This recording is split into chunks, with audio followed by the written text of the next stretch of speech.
வாழ்க வையகம், வாழ்க வையகம், வாழ்க வளமுடன். குரு வாழ்க, குருவே துணை. அருட்பெரும் ஜோதி, அருட்பெரும் ஜோதி, தனிப்பெருங் கருணை, அருட்பெரும் ஜோதி. எல்லா உயிர்களும் இன்புற்று வாழ்க, வள்ளல் மலரடி வாழ்க வாழ்க. வாழ்க வளமுடன். ஆன்மநேய அன்பர்கள் அனைவருக்கும் என் அன்பான வணக்கத்தை தெரிவித்துக் கொள்கிறேன். இன்று நாம் இன்பத்து பாலில் புணர்ச்சி விதும்பல் என்ற அதிகாரத்தில் உள்ள 4வது குறளுக்கு சன்மார்க்க விளக்கம் காண இருக்கின்றோம். வாருங்கள் அன்பர்களே. அதிகாரம் புணர்ச்சி விதும்பல்.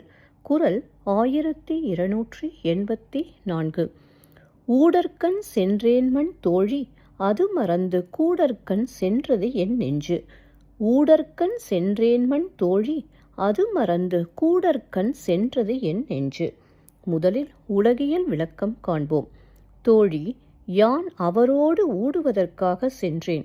ஆனால் என்னுடைய நெஞ்சம் அந்த நோக்கத்தை மறந்து அவரோடு கூடுவதற்காக சென்றது.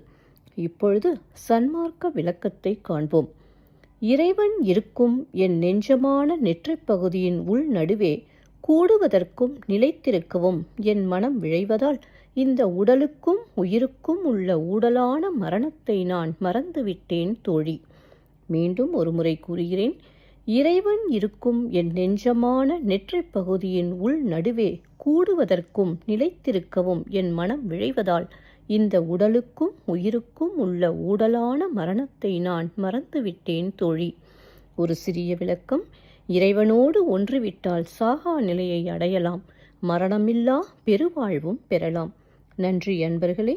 மீண்டும் அடுத்த பதிவில் உங்களை சந்திக்கும் வரை உங்களிடமிருந்து விடைபெறுவது திருமதி பாரதி சேகர்.